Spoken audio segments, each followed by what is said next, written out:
औज़ु बिल्लाहि मिनश शैतानिर रजीम। बिस्मिल्लाहिर रहमानिर रहीम।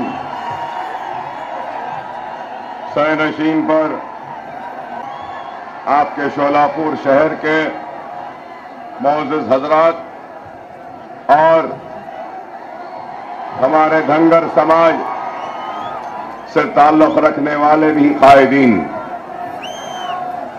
हज़रात, आज का जलसा हालात हाज़रा के उन्वान से मुनक़्क़िद किया जा रहा है और मैं आपके दरमियान में हालात को रखने से पहले ये जरूर बताना चाहता हूं कि मजलिस इत्तेहाद अल मुस्लिमीन की तारीख क्या है और मजलिस इत्तेहाद अल मुस्लिमीन किन हालात में सियासी मैदान में आई और मजलिस इत्तेहाद अल मुस्लिमीन ने अपने वजूद में आने के बाद से लेकर आज तक क्या काम किया और किस तरीके से खिदमत की और कैसे हैदराबाद से होती हुई आज सारे हिंदुस्तान के मुसलमानों की आवाज बन चुकी है, उनकी उम्मीद बन चुकी है, उनकी आस बन चुकी है। तो मैं मेरे शोलापुर के नौजवानों, बुजुर्गों और मेरी इज्जत-ए-माब घरों में बैठकर सुनने वाली पर्दानशीन मां और बहनों से भी मुखातिब हूं। मजलिस इत्तेहाद अल मुस्लिमीन का वजूद उस वक्त हुआ जब हमारे हयात सियासी ने तड़प कर दम तोड़ दिया था। मेरी मुराद हिंदुस्तान की आजादी के बाद जब मुमलिकत इस्लामिया सल्तनत आसिर जाही, मेरी मुराद निजाम दखन के उस हुकूमत से है जो उस वक्त रियासत दखन के नाम से हुकूमत किया करती थी और हिंदुस्तान की आजादी के बाद कई रजवाड़ों को और राजाओं को इंडियन यूनियन में मर्ज किया गया था, शामिल किया गया था। तो उस वक्त रियासत दक्कन को भी इंडियन यूनियन में जम किया गया और रियासत हैदराबाद का हिस्सा हैदराबाद से होता हुआ बीदर, गुलबर्गा, उमरगा, रायचूर से होता हुआ आपके इस इलाका और फिर औरंगाबाद, जालना, बीड, उस्मानाबाद, ये सारे इलाके उस वक्त रियासत हैदराबाद में थे और रियासत हैदराबाद को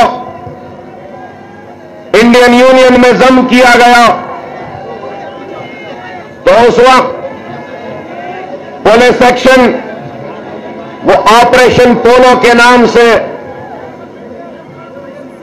बहुत ही अजियतें, जुल्म व सितम हुआ था मुसलमानों के साथ और बिलखुसूस सरजमीन दक्कन के मुसलमानों के साथ। आज हम हिंदुस्तान की आजादी के तारीख में कई फिसादात को हमने देखा। आपने कभी मुरादाबाद के फिसाद के वाकयात को सुना, कभी अहमदाबाद के फिसादात, कभी अजमेर के फिसादात, कभी जयपुर के फिसादात, कभी मेरठ के फिसादात, कभी अलीगढ़ के फिसादात, कभी गुजरात के फिसादात, कभी मुंबई के फिसादात, कभी हैदराबाद के फिसादात।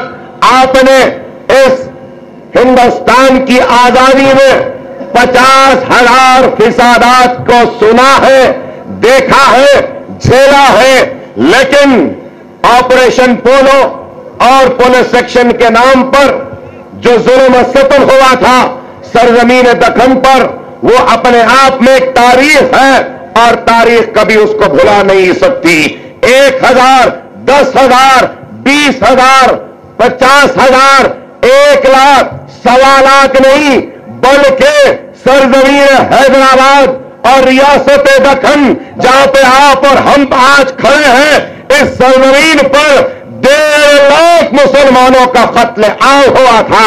हमारी इज्जतें लुटी थी, हमारी आबरू लुटी थी, कुओं में पानी के बजाय हमारी तैरती हुई लाशें थी, हमारा तख्त लुट चुका था, ताज अजायब घर की जीरत बन चुका था, लहलाती हुई खेतियां उजड़ चुकी थी, हमारी इस्मतें लुट रही थी, आबरू लुट रही थी, तबाही और बर्बादी, मायूसी और खौफ का आलम था। ऐसे उन हालात में मजलिस इत्तेहादुल मुस्लिमीन का वजूद में आई मजलिस और मजलिस का अहिया हुआ, तो मजलिस इत्तेहादुल मुस्लिमीन ने हिंदुस्तान के दस्तूर के ताबे रखते हुए अपनी दस्तूरी व जमहूरी जद्दोजहद का आगाज किया। और जब आगाज किया तो लोगों ने कहा कि क्या जरूरत है मुसलमानों की जमात की, क्या यह काफी नहीं था कि 1.5 लाख मुसलमान कटे, क्या ये और मुसलमानों को कटाना चाहते हैं? लेकिन हमने दस्तूर के दायरे में रहकर दस्तूरी व जमहूरी जद्दोजहद का आगाज किया तो सबसे पहले मजलिस ने ऐलान किया कि मुसलमानों को एक मरकज सियासी पर लाएंगे, एक प्लेटफॉर्म पर लाएंगे, उनको कलमे की बुनियाद पर मुत्तहिद करेंगे, मुनज़्ज़म करेंगे। तो दूसरा नारा दिया, वो नारा यह था कि मुसलमानों की तालीमी पसमानदगी को दूर करेंगे। तीसरा नारा था मुसलमानों की कमजोर मईशत को इस्तेहकाम बख्शेंगे और इनके जिंदगियों में खुशहाली लाएंगे।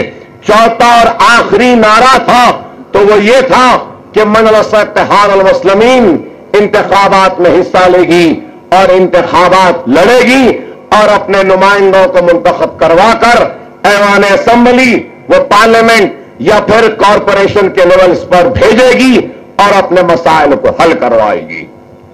ये एक इरादा था जिसको लेकर 60 बरस पहले हम आगे बढ़े और 60 बरस पहले जब हमने अपनी जिद्दोजहद का आगाज किया, कहते थे गरीब रक्षे वाले बंडी वालों की जमात कहते थे, लेकिन हमने किसी की बातों पर तवज्जो नहीं दी, उनकी परवाह नहीं किया और हम हुकूमत से अपने जमहूरी व दस्तूरी हुकूक के लिए लड़ते रहे, झगड़ते रहे, एहतजाज करते रहे और अपने हुकूक को हासिल करने की एक नई जद्दोजहद का आगाज किया।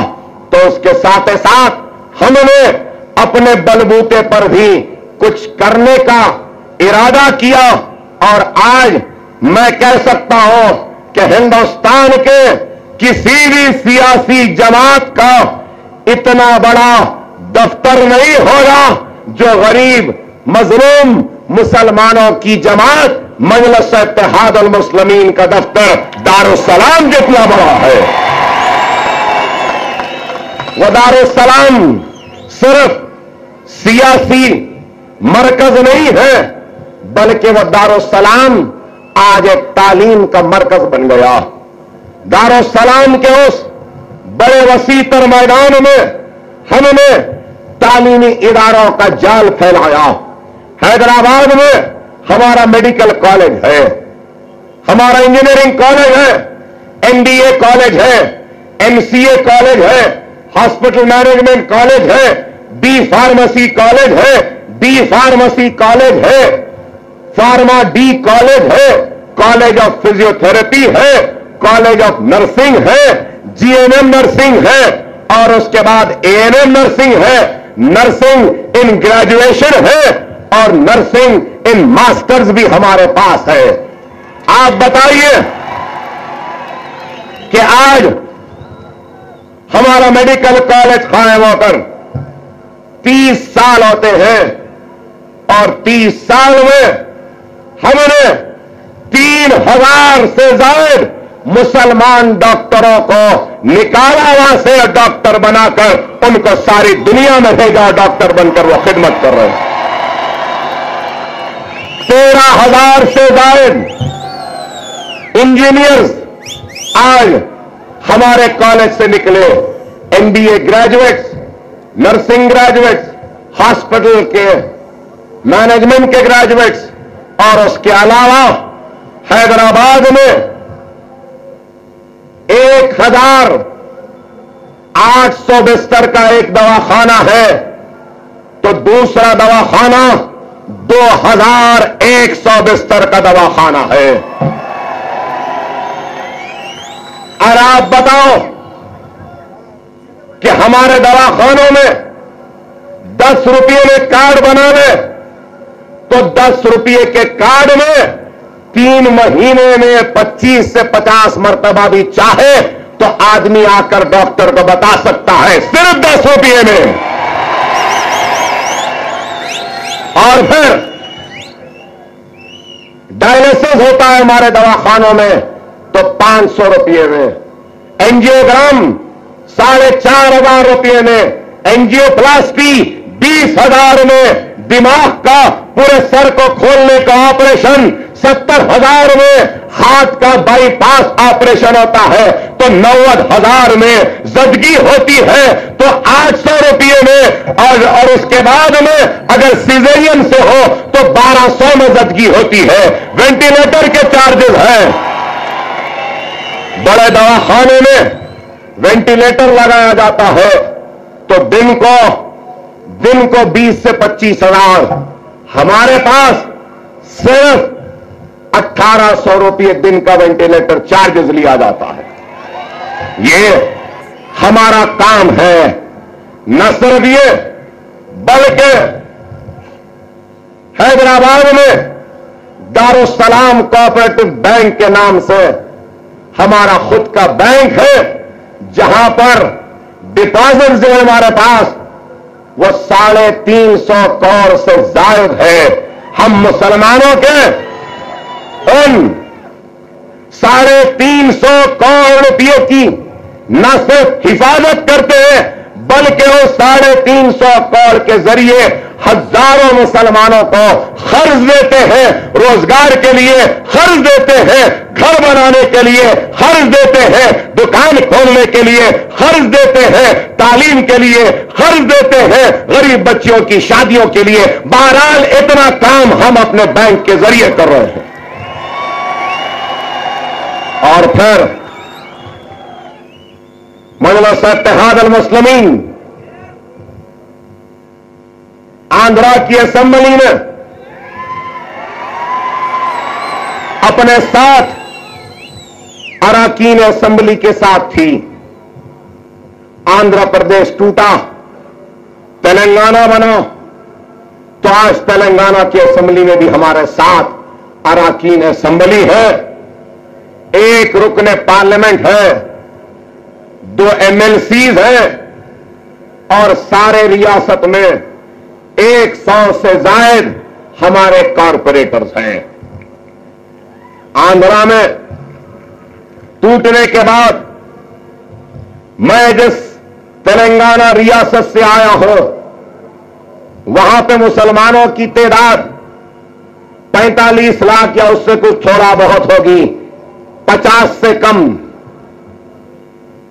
और उस रियासत में क्या आपको मालूम कि हमारा बजट क्या है? मुसलमानों की आबादी 50 लाख से कम, और महाराष्ट्र में मुसलमानों की आबादी करीब 1.5 करोड़ की आबादी है और 1.5 करोड़ की आबादी का बजट कितना है? 1.5 करोड़ की आबादी के लिए सिर्फ 500 करोड़। ये क्या इंसाफ है? 1.5 करोड़ के लिए 500 करोड़। पहले तो 350 दिया था, बाद में 1.5 करोड़ बनाया, 150 करोड़, लेकिन खर्च तो 300 करोड़ ही हुआ इस साल।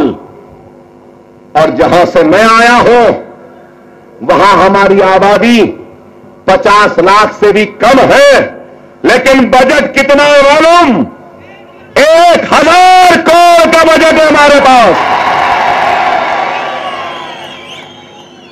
अरे अगर मजलिस होती, महाराष्ट्र में मजलिस के एमएलए होते तो खुदा की कसम हम 2500 करोड़ का बजट मुसलमानों के लिए हासिल कर लेते। और फिर ग्रेजुएट्स कितने महाराष्ट्र में? महाराष्ट्र में ग्रेजुएट्स कितने? अगर पूरा देखेंगे तो 2.4%, 2.4%। और मेरी रियासत में जहां से मैं आया हूं वहां पे 10% ग्रेजुएट्स है।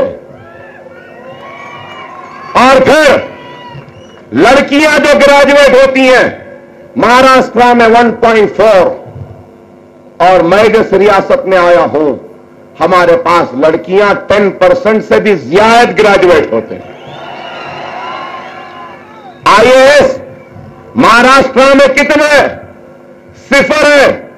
सरकारी मुलाजमत में मुसलमानों का तनासुब महाराष्ट्र में 4%, और मेरी रियासत में सरकारी मुलाजमत में तनासुब 9.5%। पुलिस में यहां पे 3% मुसलमान है महाराष्ट्र में, लेकिन तेलंगाना में 10% से ज्यादा पुलिस फोर्सेस में मुसलमान हैं।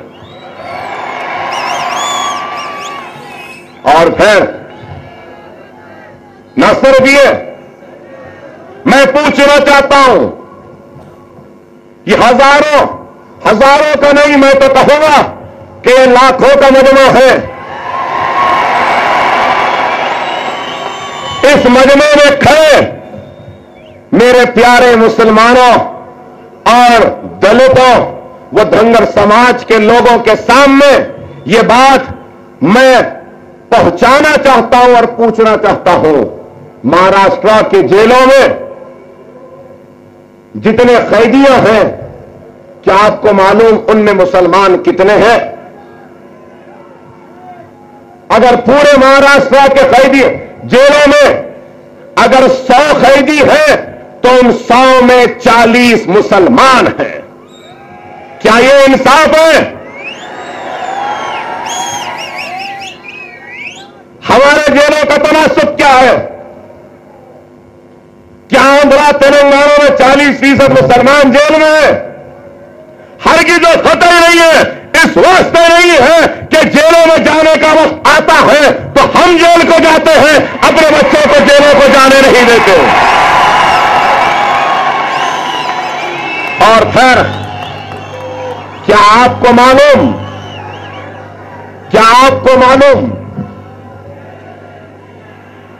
महाराष्ट्र के हाईकोर्ट ने क्या रिमार्क किया हालिया अरसे में?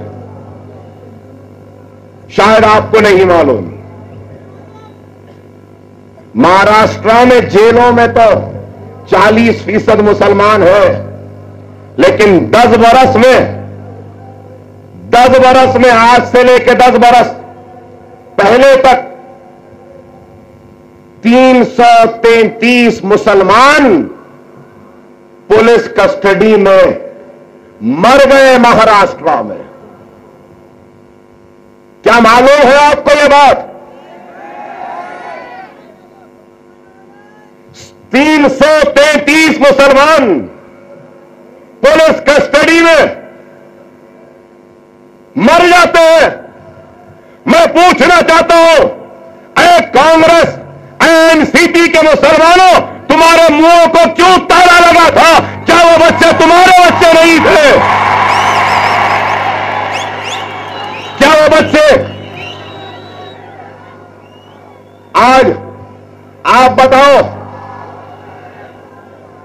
333। आप बताइए कितनी औकाफी जमीनात है महाराष्ट्र में? 90,000 एकड़ से ज्यादा। शोलापुर में भी औकाफी जायदादें हैं। क्या शोलापुर या महाराष्ट्र के औकाफी जमीनों से किसी एक भी मुसलमान को फायदा पहुंचा? अरे मैं जिस रियासत से आया हूं वहां पे औकाफी जायदादों का न सिर्फ तहफ्फुज होता है बल्कि हम जमीन को हुकूमत से छीन कर हासिल करने की ताकत रखते हैं और हमने हासिल भी किया। हैदराबाद के इंटरनेशनल एयरपोर्ट में 550 एकड़ जमीन अली साद आशुर खाने की हमने स्टे हासिल किया और उस जमीन को वापस हासिल किया। हमने फिर इंटरनेशनल एयरपोर्ट के पास हजरत बाबा शरफुद्दीन साहब की पहाड़ी की जमीन, उसका मुकदमा लड़े 1200 एकड़ का, लेकिन 1200 एकड़ के बाद भी 100 एकड़ कमाई थी तो हमने हुकूमत से लड़कर वो 80 एकड़ को हासिल किया। फिर हमने अनीसुल गुरबा को हासिल किया। हाईटेक सिटी हैदराबाद में जहां पे साइबराबाद है, माइक्रोसॉफ्ट, विप्रो और आईएसबी जैसे बड़े बड़े इंस्टीट्यूट्स हैं, वहां पे हमने स्टे हासिल किया। हाई कोर्ट में मुकदमा जीता है हमने। 1667 एकड़ का सुप्रीम कोर्ट में है, सुप्रीम कोर्ट से भी जीतेंगे और वो जमीन करीब से करीब 1 लाख करोड़ की जमीन है जो हम जीत कर हासिल करके वापस लाए। मैं पूछना चाहता हूं, क्या ऐसा कुछ महाराष्ट्र में हुआ? कोई महाराष्ट्र का मुस्लिम लीडर ने किया? क्या एनसीपी ने किया? क्या कांग्रेस ने किया? फिर बात करते हैं सेक्युलरिज्म की। अरे आज क्या सेक्युलरिज्म के नाम पर इख्तिदार पर आने वालों से मेरा सवाल है, मोहतरम शिंदे साहब वजीर दाखिला, उनकी दुख्तर, उनकी बेटी एमएलए यहां की, मैं उनसे सवाल करना चाहता हूं, यूपीए के दौर में कम्युनल वायलेंस बिल बनाया गया था। सोनिया गांधी की चेयरमैनशिप में उस कम्युनल वायलेंस बिल में कहा गया था कि जो भी फिसादी होगा उसको सजा होगी, और वो फिसादियों में अगर जानिबदारी के साथ कोई पुलिस वाला भी अगर आएगा तो उसको भी सजा होगी। उस बिल में था कि मुस्लिम बस्तियों में कम से कम आधे पुलिस वाले मुसलमान होने चाहिए। कम्युनल वायलेंस बिल इतना अच्छा था, 10 बरस इख्तिदार पे थे, चीफ मिनिस्टर महाराष्ट्र भी थे, होम मिनिस्टर भी थे। कम्युनल वायलेंस बिल को पार्लियामेंट में लाकर मंजूर क्यों नहीं करवाया? मैं सवाल पूछना चाहता हूं शिंदे साहब से।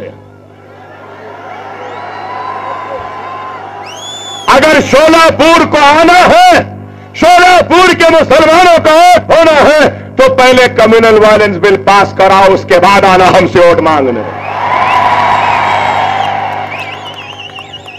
ये नहीं करते। अरे मैं आया हूं तो क्यों आया हूं? क्यों आया हूं? किस लिए आया हूं? अगर एनसीपी, कांग्रेस के मुसलमान या दूसरे पार्टियों के मुसलमान काबिल होते, अच्छे होते, दियानतदार होते, ईमानदार होते, दर्द होता, आपके तकलीफ का एहसास होता, आपकी सही मानों में खिदमत किए होते, तो मैं यहां क्यों आता और आप मुझे सुनने यहां क्यों आते?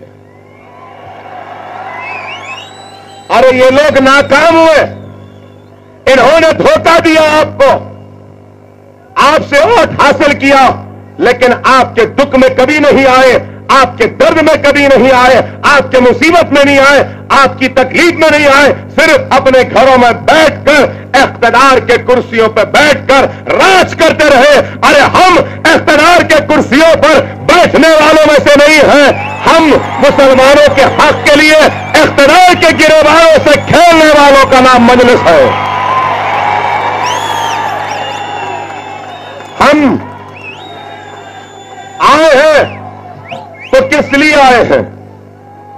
आज मैं जिस रियासत से आया हूं, वहां का एक गरीब रक्षे वाला, बंडी वाला, पंचर जोड़ने वाला, तरकारी वाला या रोड पर बैठकर छोटा मोटा कारोबार करने वाला भी आज मेरे रियासत में ख्वाब देख सकता है अपने बच्चे और बच्ची को डॉक्टर, इंजीनियर, आर्किटेक्ट, लॉ या फिर बड़े से बड़े कोर्स करवाने का।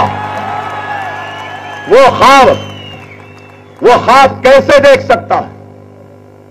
अगर कोई मेरिट में किसी टेलर, किसी दर्जी, किसी पंचर जोड़ने वाले, किसी बंडी वाले, किसी रिक्शा वाले या गरीब से गरीब का बच्चा अगर मेरिट में आता है तो डायरेक्ट मेडिकल कॉलेज में दाखिला मिलता है और दाखिला मिलने के बाद उसकी फीस हमारी हुकूमत अदा करती है, उन गरीब बच्चों की फीस।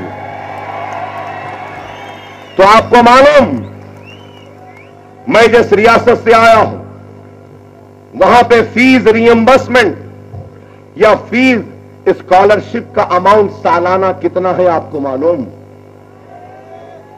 480 करोड़ रुपया हुकूमत देती है गरीब मुसलमान बच्चे जो doctor, engineer, MBA, MCA, architecture, law, pharmacy, nursing या दूसरे कोर्सेज पढ़ रहे हैं, उनकी फीस हमारी हुकूमत देती है 480 करोड़ रुपया। महाराष्ट्र में 1 पैसा हुकूमत देती गरीब बच्चे को पढ़ने के लिए। बताइए आप आज, अरे हम ये काम कर रहे हैं और जब हैदराबाद में बल्दिया के इलेक्शन हुए, म्युनिसिपल के, पहली मर्तबा मजलिस हैदराबाद के बल्दिया पर कब्जा किया। हमसे सेक्युलरिज्म का सर्टिफिकेट मांगने वालों, मैं बताना चाहता हूं कि उस वक्त सबसे पहले हैदराबाद का मेयर एक दलित था, जिस दलित को मजलिस वालों ने मेयर हैदराबाद बनाया था। प्रकाश राव को, जिनका नाम प्रकाश राव था, बाद में आलमपल्ली पहुंचेगा, वो भी दलित समाज से, उसको भी हमने मेयर बनाया। आज मेरे हल्के में ताराबाई नामी दलित समाज से ताल्लुक रखने वाली औरत कॉरपोरेटर है और वो हमारे साथ जुड़कर काम कर रही है। आप मुसलमानों के साथ ये नाइंसाफी हुई इस रियासत में, तो इन्होंने दलितों को भी नहीं छोड़ा। हमारे पास हमने SC ST सब प्लान को मंजूर करवाया आंध्र प्रदेश की असेंबली में। मतलब यह कि करोड़ों रुपया SC STs के वेलफेयर के लिए, उनके बस्तियों के सुधार के लिए, उनके बच्चों के तालीम के लिए, इंडस्ट्रियल ग्रोथ के लिए आता है और बहुत से चीजों के लिए आता है, लेकिन वो पैसा खर्च नहीं होता है, लैप्स हो जाता है, वापस चला जाता है। लेकिन हमारे आंध्र प्रदेश में बिल आया और उस बिल को पास किया। जब बिल पास हो रहा था तो मजलिस थी, मैंने उठकर कहा कि यह बिल को पास करना है तो इस बिल में एक क्लॉज को ऐड करो, और वो क्लॉज ये होगा कि अगर कोई गवर्नमेंट ऑफिसर, सरकारी ओहदेदार अगर ये अलॉटेड फंड्स को खर्च करने में अगर नाकाम होता है और ये फंड्स वापस जाता है, तो उस सरकारी ओहदेदार को सजा मिलनी चाहिए उसकी लापरवाही पर। नहीं तो क्या 50 करोड़ ज्यादा वो रख के बैठ जाएंगे। अरे पैसा पहुंचना है गरीब तक, जरूरतमंद तक, परेशान हाल तक। अगर नहीं पहुंचता तो जो जिम्मेदार है उसको सजा। ये इंक्लूजन हमने करवाया। और आज अगर मजलिस महाराष्ट्र के इलेक्शन में आई है तो न सिर्फ मुसलमान बल्कि दलित समाज से भी कहूंगा कि वो भी हमारे साथ जुड़ जाएं। और अगर जुड़ जाएंगे तो SC ST सब प्लान को हम महाराष्ट्र में भी मंजूर करवाएंगे और मुसलमानों को भी हम 2,500 करोड़ का बजट हासिल करेंगे। मुसलमान पढ़ने वाले बच्चों के लिए SC ST के बराबर on par with SC ST उनको सारी सहूलतों का मुतालबा करेंगे। आज एक अंग्रेजी अखबार में एक न्यूज आइटम बड़ा आया। RSS वालों ने लिखा और कहा कि हिंदुस्तान में दलित समाज नहीं था, लेकिन इन दलित समाज को मुसलमानों ने पैदा किया, मुसलमानों ने बनाया। हर एक चीज पर इल्जाम। लिखा किताबें आई, वक्त नहीं है नहीं तो पढ़ता था। कहा कि मुस्लिम हुक्मरानों ने मुगलों के नाम पर या दूसरों के नाम पर जब आए तो वह क्षत्रियों को कमजोर करने के लिए दलित समाज को वजूद में लाया। इल्जाम हम पर, हम लाए। चलो मैं इस पे ज्यादा बहस करना नहीं चाहता। मैं RSS वालों से कहूंगा अगर तुम लोग वाकई में दलित समाज को इज्जत देना चाहते हो, दलित समाज को उनका मुकाम देना चाहते हो, दलित समाज को तुम अपने बाजू में लाकर खड़ा करना चाहते हो, तो उन सब चीजों को करने से पहले हिंदुस्तान की सबसे बड़ी मंदिर जहां के प्रमुख शंकराचार्य होते हैं, उन आचार्यों को हटाओ और वो आचार्य का पोस्ट किसी दलित समाज वाले को दे दो तो मैं समझूंगा कि तुम दियानतदार। क्या देवे? नहीं देते। अरे आज हमारा दलित भाई मंदिर में आज भी कई मनाजिर हैं जहां पे उसका दाखिला ममनू है, इजाजत नहीं है, नहीं जा सकता। पुजारी बनना तो बहुत दूर की बात है। आज भी कुएं हैं जिस कुएं से दलित पानी नहीं पी सकता। अगर पी लेता है तो उन कुओं में जहर डाल दिया जाता। क्या यह हकीकत नहीं है? अरे आज मजलिस इत्तेहाद और मुस्लिमीन आई है आपके दरमियान में, आपके हक के लिए जिद्दोजहद करने के लिए आई है। मैं आपके पास, आपके दरमियान में हूं, इतनी दूर से आया हूं तो कोई इज्जत के लिए नहीं, कोई शोहरत के लिए नहीं, कोई दौलत के लिए नहीं, बल्कि सिर्फ और सिर्फ हिंदुस्तान के 25 करोड़ मुसलमानों के नाइंसाफी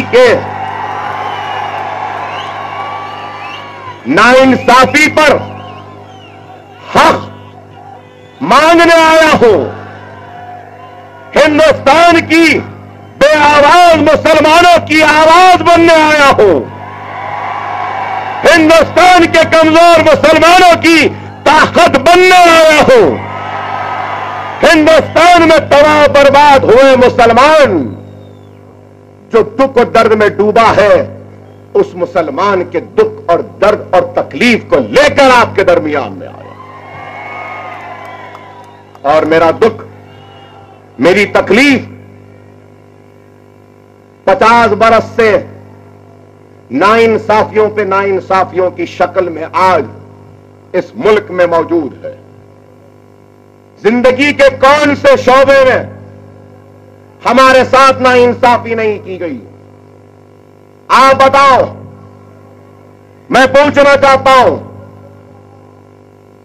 बैंक से क्या मुसलमान को कर्ज मिलता है?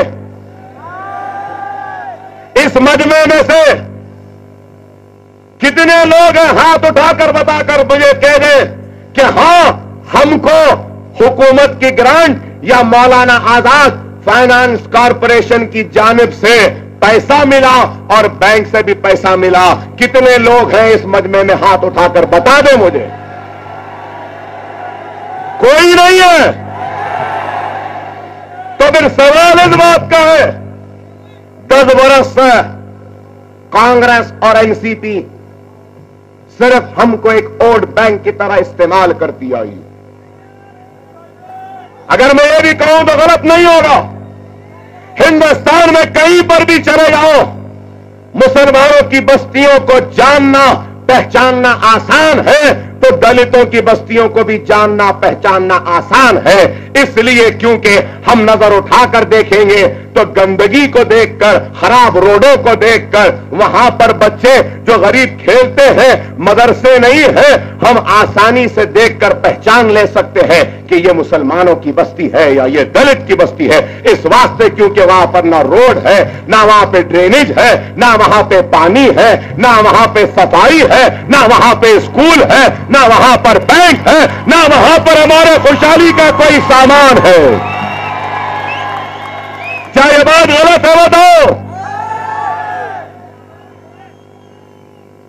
10 बरस, 20 बरस, 50 बरस, 60 बरस में भी तुम हमको पानी पिलाने में नाकाम हो गए, जिंदगी में खुशहाली लाने में नाकाम हो गए, हमारे बस्तियों को सुधारने में नाकाम हो गए, लाइट लाने में नाकाम हो गए, और फिर हम पे इल्जाम। अरे आप बताओ मेरे भाई, अरे आज मैं खड़े रहकर तकरीर करता हूं तो मेरी आवाज में एक गुस्सा है, एक नाराजगी है। तो वो गुस्सा किसका है? वो नाराजगी क्यों है? अरे वो नाराजगी, वो गुस्सा इस बात का है कि मुझसे नाइंसाफी की गई। हर वक्त मैं हक के लिए जब जब आगे बढ़ता गया तो मुझे हक से महरूम किया, मुझे मेरा हक नहीं दिया गया। क्या मैं इस मुल्क का शहरी नहीं? क्या मैं हिंदुस्तानी नहीं? तो फिर क्यों आज? तो क्यों आज फिर मैं हक के लिए फरियाद करूं, हक के लिए खड़ा रहूं? अरे मैं हक के लिए एक फकीर या भिखारी बनकर, कटोरा हाथ में लेकर इख्तिदार से भीख मांगने के लिए नहीं खड़ा हूं। मैं आज खड़ा हूं तो अपना हक हासिल करने के लिए खड़ा हूं, और यह हक हम अपने इत्तेहाद के जरिए हासिल कर सकते हैं। यह हक हम हमारी सियासी बेदारगी के जरिए हासिल कर सकते हैं। यह हक हम एक परचम तले जमा होकर हासिल कर सकते हैं। यह हक हम मुंतशिर रहकर बटकर हासिल नहीं कर सकते। अगर हम मुंतशिर रहेंगे, बटे हुए रहेंगे, तो फिर हमारा मुस्तकबिल तारीख में रहेगा। आज महाराष्ट्र में 85% मुसलमान गुर्बत की सतह से नीचे की जिंदगी गुजार रहा है। 85%, 85% मुसलमान बिलो पॉवर्टी लाइन में है। क्या ये इंसाफ है? बताइए। और आज इस इंसाफ के लिए हम आवाज बुलंद करते हैं तो हम पे इल्जाम, हम पर तोहमत, हमको जेल, हमको कहा जाता है कि नहीं जाए। अरे आज मैं पूछना चाहता हूं मेरे प्यारे, तनकीद करने से पहले अपने गिरेबान में झांक कर देखना चाहता हूं, और आपको भी लम्हे फिक्र दूंगा कि आप भी अपने गिरेबान में झांक कर देखें कि हमारी क्या गलतियां थी।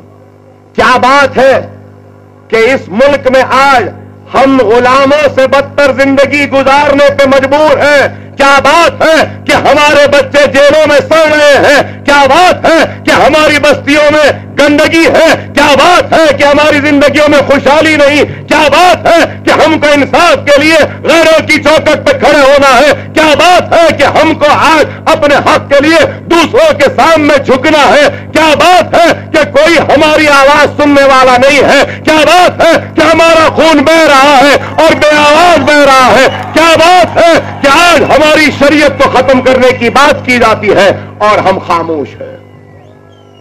उसकी वजह यही है, वजह यही है कि हमारे सफों में इत्तेहाद नहीं। अरे 25 करोड़ मुसलमान मतलब कितने आपको मालूम?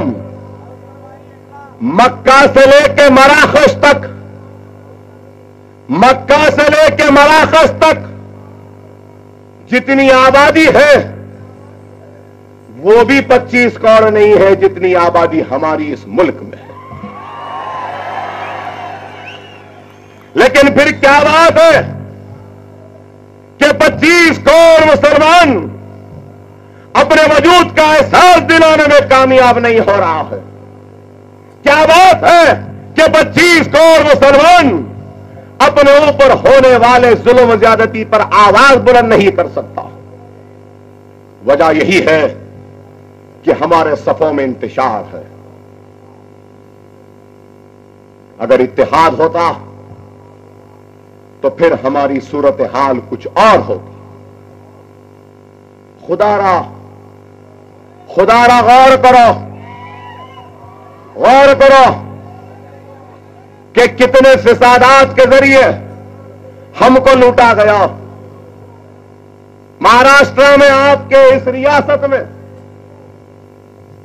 भिवंडी भी है इलाका, पावरलूम में मैनचेस्टर कहा जाता था। मैनचेस्टर मतलब लंदन का सबसे बड़ा कपड़ों का जो मरकज है, इंग्लैंड का, यूनाइटेड किंगडम का, वो मैनचेस्टर है।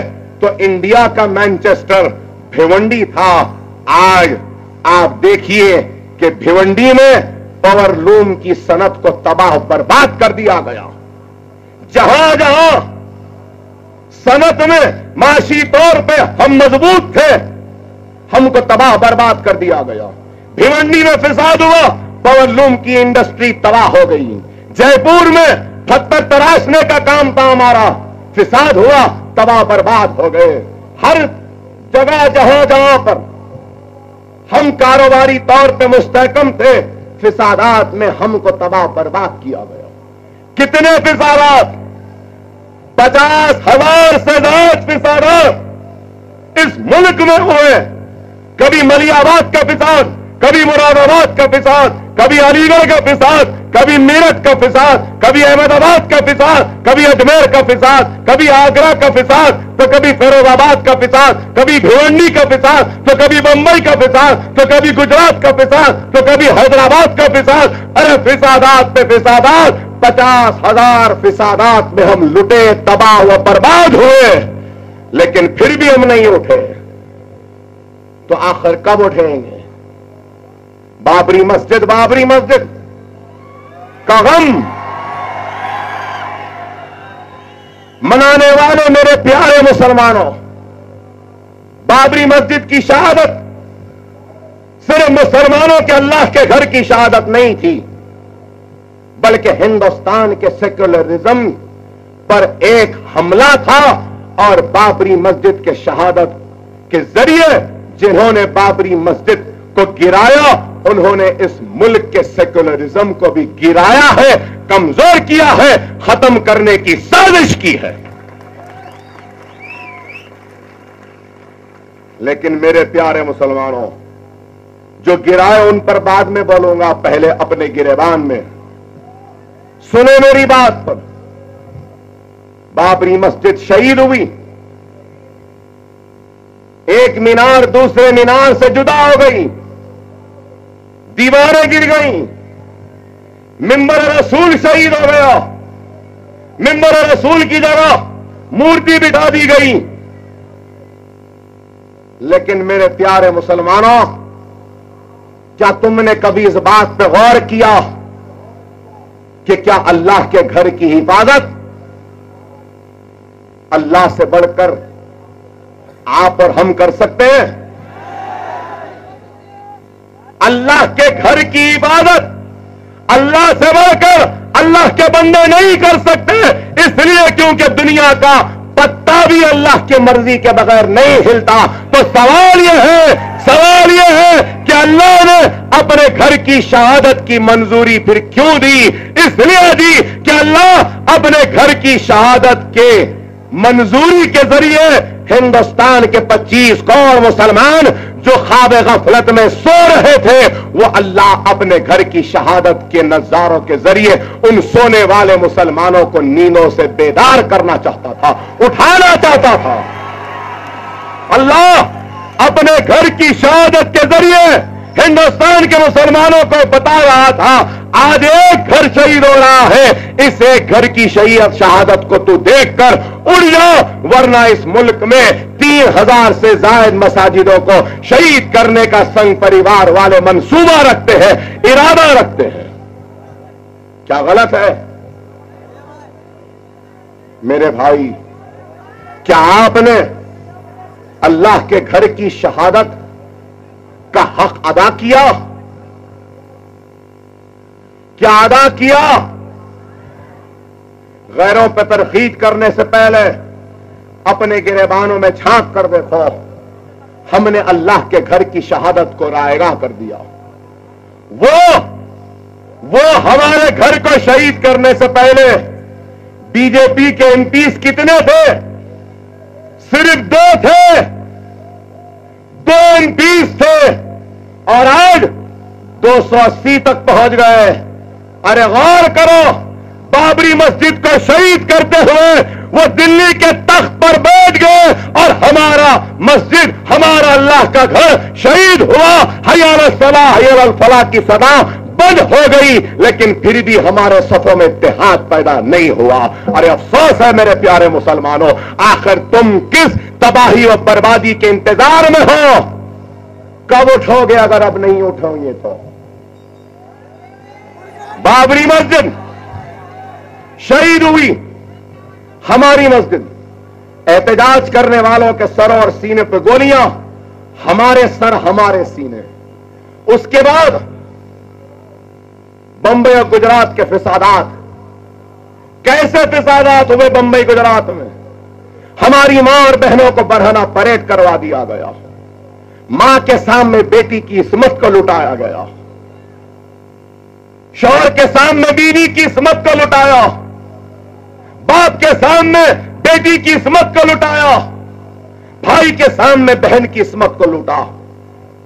हमारी मां और बहनों को बरहना बाजारों में परेड करने पर मजबूर कर दिया। अरे मैं पूछना चाहता हूं, ऐ मेरे प्यारे मुसलमानों, जिस मुसलमान को दुख होता है, तकलीफ होती है, तो उसके दुख और तकलीफ का क्या तुमको एहसास नहीं? वो लुटने वाली इज्जत क्या तुम्हारी बहन की इज्जत नहीं थी? वो लुटने वाली आबरू क्या तुम्हारी बहन की आबरू नहीं थी? वो गले कटने वाले बच्चे क्या तुम्हारे बच्चे नहीं थे? क्या वो जलती हुई बस्तियां क्या तुम्हारी बस्तियां नहीं थी? अगर वो इज्जत तुम्हारी रही, वो इस्मत तुम्हारी रही, वो बस्तियां तुम्हारे रही, वो खून तुम्हारा नहीं, तो हुजूर सल्लल्लाहु अलैहि वसल्लम ने हदीस शरीफ में इरशाद फरमाया कि वो मुसलमान जिसके सीने में दूसरे मुसलमान के दुख और तकलीफ का एहसास नहीं, वो मेरी उम्मत में से नहीं, सरकार ने कहा। तुम सरकार के उम्मती हो ना? अगर सरकार की उम्मती है तो वो इज्जत तुम्हारी थी, वो आबरू तुम्हारी थी, वो बस्तियां तुम्हारे थे, वो खून तुम्हारा था। इसका एहसास अपने दिल में पैदा करो। अरे मैं आया हूं, अरे उत्तर प्रदेश में या बंगाल में या आसाम में या राजस्थान में, कहीं पर भी अगर ला इलाहा इल्लल्लाह मोहम्मद रसूलुल्लाह कलमा पढ़ने वाले मुसलमान को कांटा भी चुभता है तो हमें एहसास होता है, मुझे एहसास होता है उसके कांटे के चुभने का। अरे ये ईमान का तकादा है। अरे बाबरी मस्जिद की शहादत, उसके बाद के वाकयात, फिर 2002 गुजरात,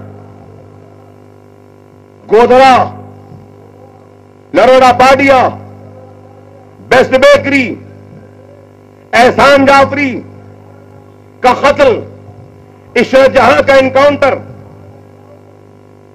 सोहराबुद्दीन का एनकाउंटर, शाहिद आजमी बंबई के वकील को दिन दहाड़े गोलियां मार दी गई,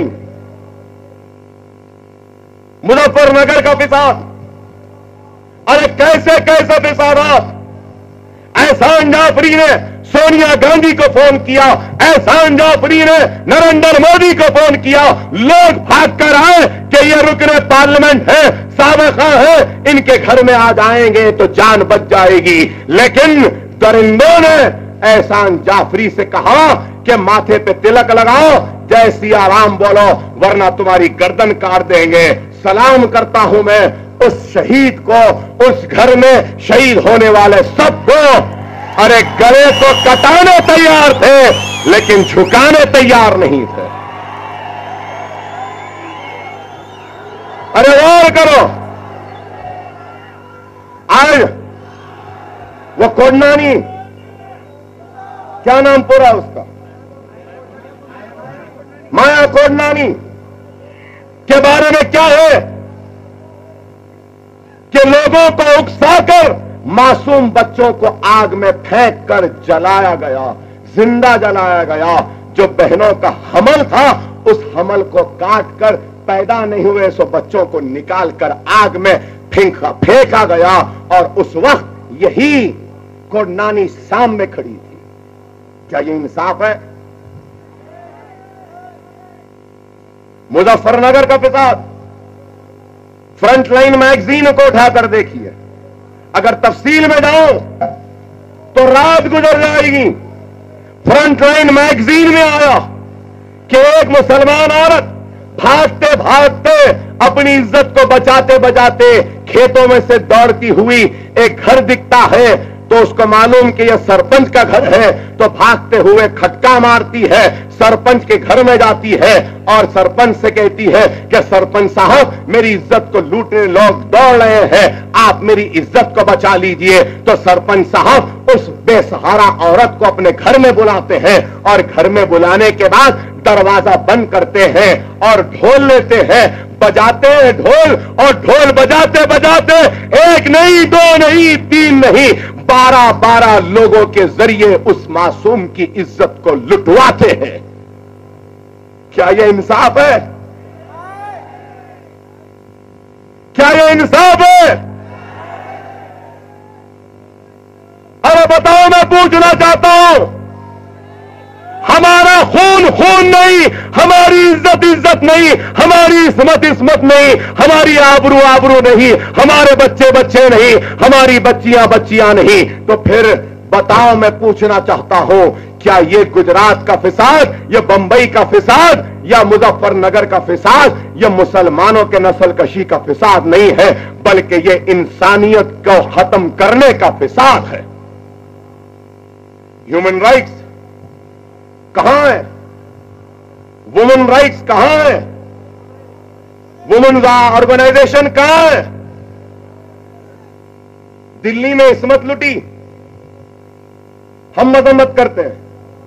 हमारी नजर में एक हिंदू मां, बेटी, बहन की इज्जत, आबरू, इस्मत उतनी ही है जितनी एक मुसलमान की है, जितनी एक सिख की है, जितनी एक ईसाई की है।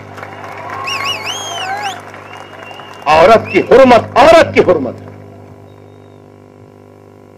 उस एक इज्जत के लुटने के बाद India gate, gateway of India पर लोग मोमबत्तियां लेकर आ गए।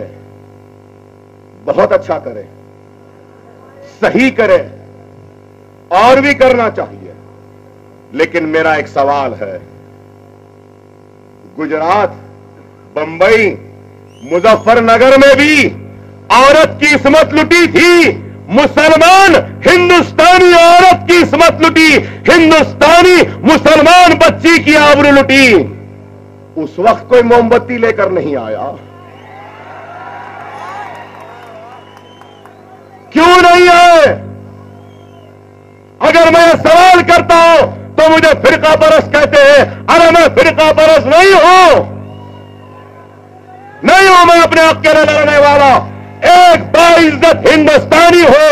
और बताना चाहता हूं, इस मुल्क पे जितना हक नरेंद्र मोदी का है, उतना ही हक अकबरुद्दीन ओवैसी का भी है।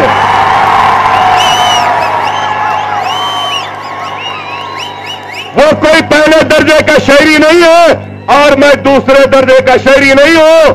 मेरे जितने हक हैं, हुकूक हैं इस मुल्क में, उतना ही हक तेरा भी है नरेंद्र मोदी। आज अकबर ओवैसी हैदराबाद से बंबई आना चाहता है, निकलना चाहता है, तो 2 बरस लग गए। शोलापुर आने के लिए 2 बरस लग गए। मगर बांग्लादेश में रहने वाली तस्लीमा नसरीन को 1 बरस का वीजा मिल जाता है। वाह, बांग्लादेशी को इज्जत देते हो, वीजा देते हो, रहने की इजाजत देते हो। और मैं जाना चाहूं, नहीं जा सकते। अगर कहीं जाता हो तो मुझसे पहले नोटिस पहुंच जाती है। अकबर साहब ऐसे मत बोलो, अकबर साहब वैसे मत बोलो, अकबर साहब ये नहीं बोलना, अकबर साहब वो नहीं बोलना, अकबर साहब ऐसा नहीं होना, ये नहीं बोलो, वो नहीं बोलो, सब लिख के दे दिए। अब क्या बोलना वो भी लिख के दे दो।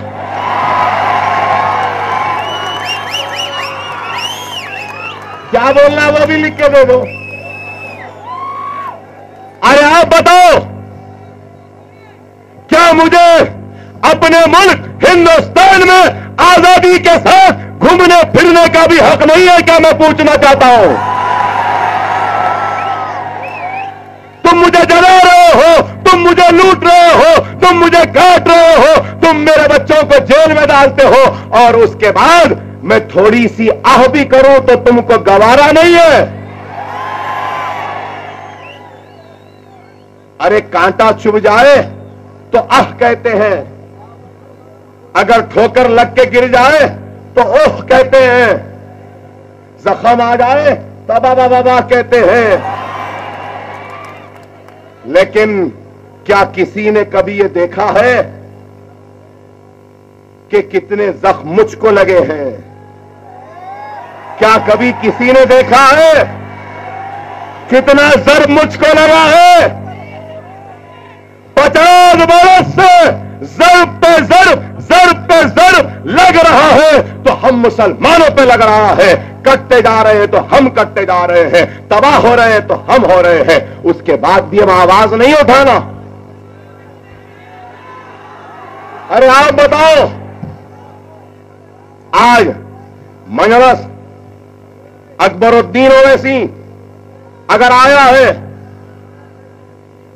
तो आपके हक के लिए आया, आपकी इज्जत के लिए आया है, आपकी शान के लिए आया है, आपकी शौकत के लिए आया है, आपके वक़ार के लिए आया है, आपकी ताकत के लिए आया है, और आपका दर्द लिए आया है।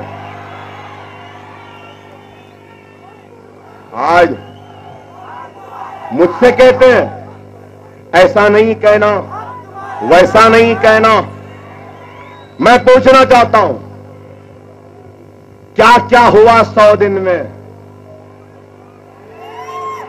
एक कहता है जो मोदी की मुखालफत करेगा वो पाकिस्तान चले जाए।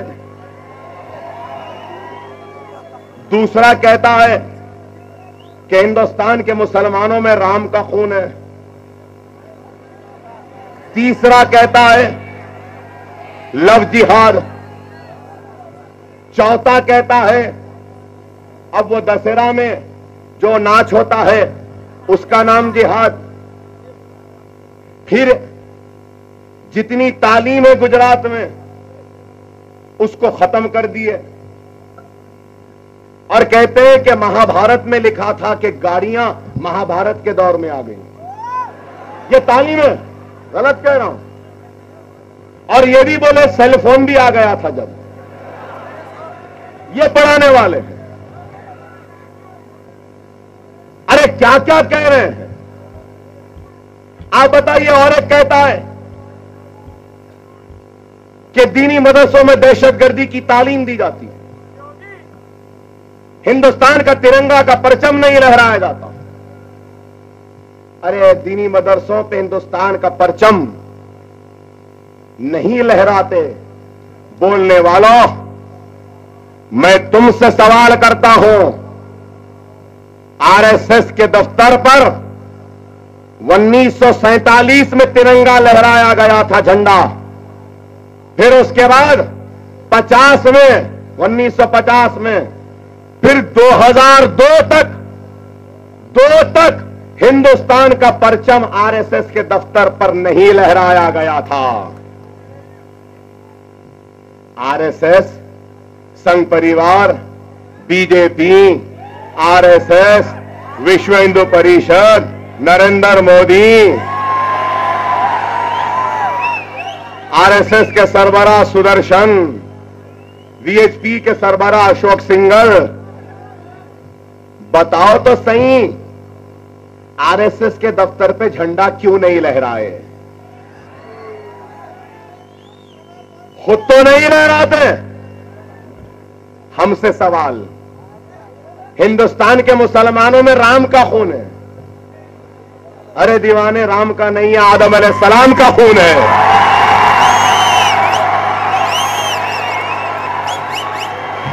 और हमारे खून में जिस नस से, जिस रक्त से बहता है, उस एक एक खतरे में ईमान का जुनून है, ईमान का जोश है और ला इलाहा इल्लल्लाह मुहम्मद रसूलुल्लाह कलमा दौड़ता है।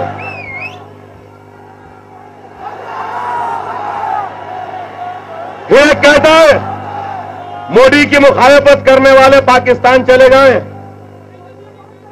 तो मोदी की मुखालिफत सबसे पहले किसने की?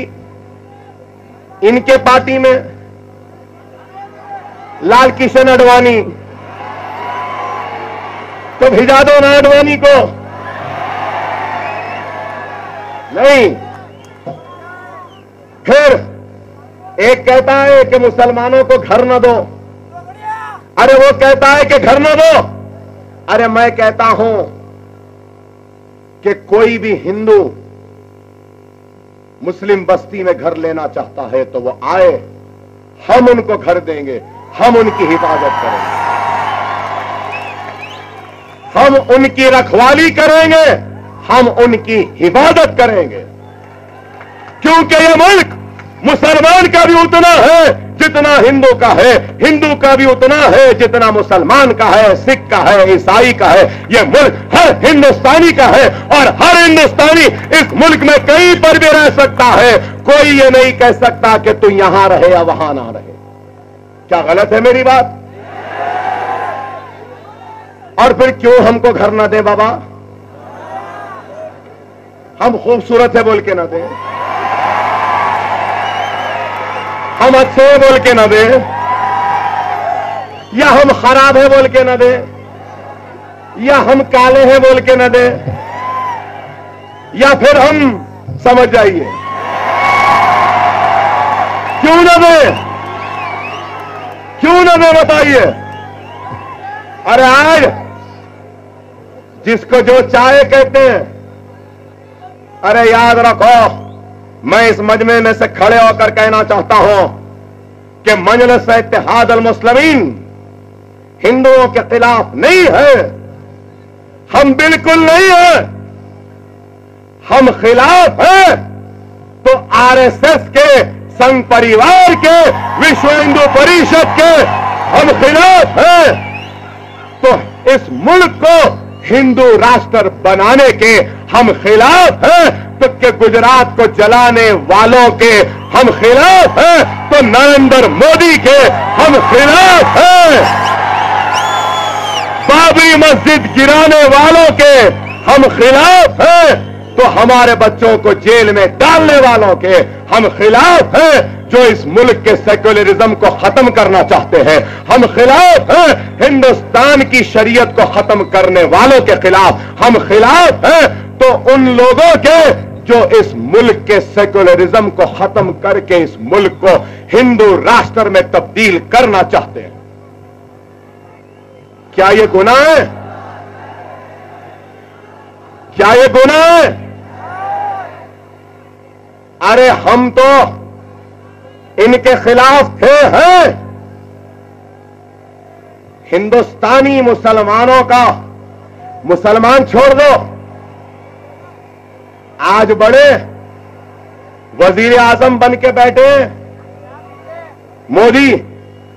मैं पूछना चाहता हूं, नरेंद्र मोदी गुजरात में लुटी हुई इस्मत क्या हिंदुस्तानी की नहीं थी? क्या गुजरात में बहता हुआ खून क्या हिंदुस्तानी का खून नहीं था? आज बातें करते हैं। अरे आज मजलिस इत्तेहादुल मुस्लिमीन बेखौफ लोगों की जमात है। मजलिस किसी से डरने वालों की जमात नहीं है। मजलिस किसी के सामने झुकने वालों की जमात नहीं है। मजलिस अल्लाह के सामने झुकती है, मजलिस अल्लाह से मांगती है। और आज अगर कोई यह समझता है कि मजलिस को डरा देंगे, रोक देंगे,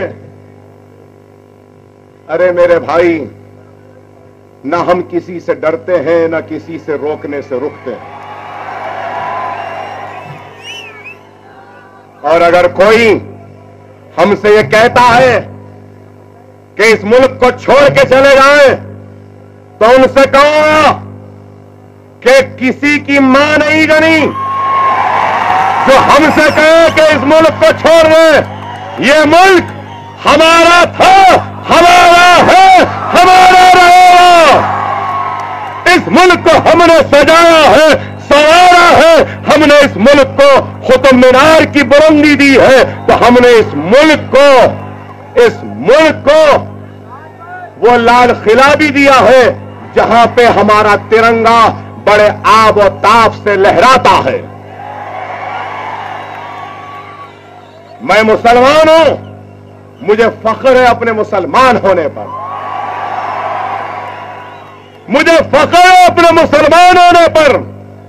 अल्लाह का शुक्र अदा करता हूं कि अल्लाह ने मुझे उम्मत मोहम्मदी बना के दुनिया में भेजा। लेकिन उसके साथ ही साथ मैं इस बात पर भी नाज करता हूं कि मैं हिंदुस्तानी हूं, हिंदुस्तान का शहरी हूं।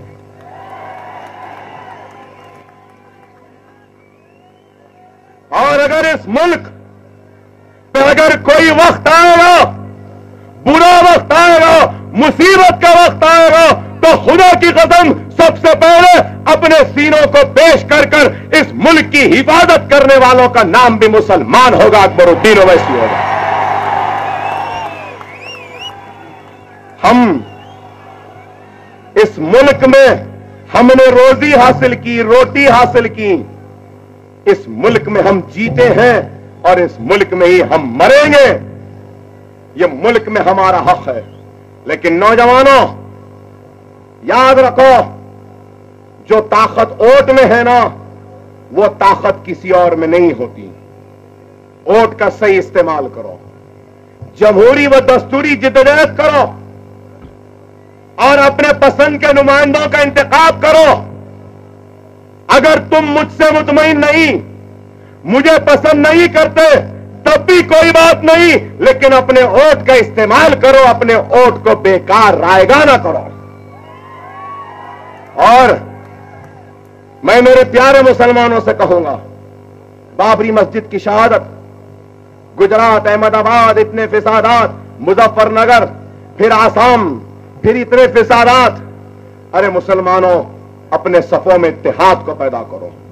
खुदारा, अगर आज मेरे जलसे का अगर कुछ पैगाम है तो वो पैगाम यही है कि अपने सफों में इत्तेहाद को पैदा करो। दुश्मन जब हमला करता है तो ये नहीं देखता कि आप बरेलवी हो या देवबंदी हो। दुश्मन ये नहीं देखता कि आप अहले सुन्ना की जमात से हो या फिर तबलीगी हो या अहले हदीस हो, मैमन हो, भौरे हो या फिर शिया हो या सुन्नी हो। दुश्मन यही देखता है कि यह मुसलमान है और कलमा गो मुसलमान है। खुदारा, खुदारा, मेरे शोलापुर के गय्यूर मुसलमानों, ये अकबरुद्दीन ओवैसी हाथ फैलाए तुम्हारे सामने भीख मांगता है तो तुम्हारे इत्तेहाद की खैरात मांगता है, तुमसे मांगता है तो अपने मसले की इख्तिलाफ के खात्मे की इल्तिजा करता है, मांगता है तुमसे तो इस बात को कि अकायद के झगड़ों में ना जाओ। तुम मुसलमान हो, तुम्हारा कलमा क्या है इसको देखो।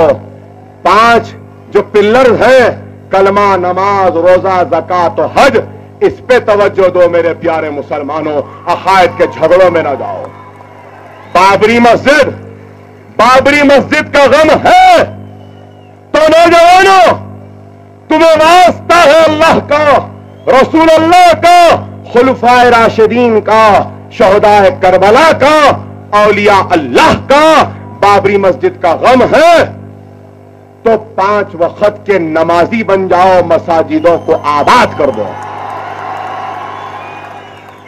अगर मसाजिदें आबाद रहेंगी तो किसी की हिम्मत नहीं होगी उन मसाजिदों पर देखने की। अगर वीरान रहेंगे तो दुश्मन देखेगा। नौजवानों, नमाज के पाबंद बनो, सुन्नत रसूलुल्लाह पे अमल करो, अपने रूठे हुए अल्लाह को मना लो, कुरान को तर्जुमे से पढ़ो, गरीबों की मदद करो, यतीमों का सहारा बनो, जिससे जो हो सकता है करो। गैरों से मांगने से ज्यादा अपने आप की जिंदगियों में इस्लाह कर लो। आज कितना मजमा होगा यहां पे? करीब 1 लाख, 1 से ऊपर। शोलापुर में मुसलमानों की आबादी कितनी? 2-3 लाख तो होगी। चलो 1 लाख ही ले लेते हैं, 1 लाख ही ले लेते हैं। और 1 लाख के मुसलमान, कोई सिगरेट पीता होगा, कोई चाय पीता होगा, कोई सिनेमा देखता होगा, कोई कपड़े पहनता होगा। चलो चाय, 1 चाय 10 रुपये में, सही है ना? 1 सिगरेट भी 10 रुपये में करीब। और कोई 1 चाय तो नहीं पिएगा दिन में, 1 सिगरेट भी नहीं पिएगा। अगर 1 लाख आदमी अपनी रोज की चाय, रोज की सिगरेट या अपने रोज के शौक और रोज की आदत में से अगर 1 रुपया निकाल कर अपने मोहल्ले की बड़ी मस्जिद में डाल दे तो रोजाना 1 लाख रुपया हम खुद जमा कर सकते हैं। अगर 1 लाख दिन का है तो महाना 30 लाख, सालाना कितने करोड़ रुपए। अरे किसी से मांगने की जरूरत नहीं है, बल्कि हर कोई हमारे सामने भिखारी बनकर मांगने आएंगे। क्या ये काम करोगे शोलापुर के मुसलमानों? करना ये काम। हमको किसी के मदद की जरूरत नहीं है, हम खुद अपनी मदद कर सकते हैं। अल्लाह कुरान में इरशाद फरमाता है, मैं उस वक्त तक बंदे की मदद नहीं करूंगा जब तक कि वो खुद अपनी मदद नहीं करता। उठो मेरे प्यारे मुसलमानों, उठो, वक्त आया है। और मैं आपसे पूछना चाहता हूं, क्या हम शोलापुर से इलेक्शन लड़े या ना लड़े? लड़े या ना लड़े? हम चाहते हैं कि एक हल्के से एक मुसलमान उम्मीदवार हो और दूसरे हलके से हमारे धंगर, हमारे दलित समाज से कोई उम्मीदवार बने, क्या मंजूर है? देखो मेरे भाई, मैं कोई मदारी नहीं, कोई तमाशा बताने वाला नहीं, मैं मुसलमानों का दर्द लिए आया हूं। मुझे मायूस नहीं करना। मुझे वादा करो, क्या तुम इन दोनों जगह से जिताएंगे? जिताएंगे और मजलिस को इलेक्शन लड़ना चाहिए। तो आज आपको भूलना नहीं है, एक तरफ कांग्रेस है, एनसीपी है, ये बीजेपी है और फिर ये सेना भी है। ये शिवसेना वो है जो एक रोजेदार के रोजे को तोड़कर उसके मुंह में रोटी डालने वाले इन दरिंदों की जमात है। हम इन सबको शिकस्त देना। अभी बहुत है बोलना और भी आना है, इंशाअल्लाह फिर आऊंगा, फिर मुखातिब करूंगा। लेकिन आप लोगों से कहूंगा कि आप लोग मुनज़्ज़म रहिए, मुत्तहिद रहिए, अपने वोट के जरिए जमहूरियत में हिस्सा लीजिए और मजलिस को कामयाब करिए। और यहां जो मजमा है, शोलापुर से गेटवे ऑफ इंडिया तक आवाज जाना मेरा हदिया है। इतनी देर से तकरीर कराना, इतनी देर आप सुने, अब मेरी ताकत है और मेरा हदिया है। वो क्या है? एक जोरदार आवाज में नारा लगाना, ऐसा लगाना कि ठाकरेज भी हिल जाए, गांधी भी हिल जाए, पवार भी हिल जाए और शिंडेज भी हिल जाए। नारे तकबीर, नारे तकबीर, नारे तकबीर। इंशाअल्लाह ताला फिर मुलाकात होगी, आपसे वो खिताब होगा। मुनज़्ज़म रहे, मुत्तहिद रहे। वाखिर दावाना अल्हम्दुलिल्लाह रब्बिल आलमीन।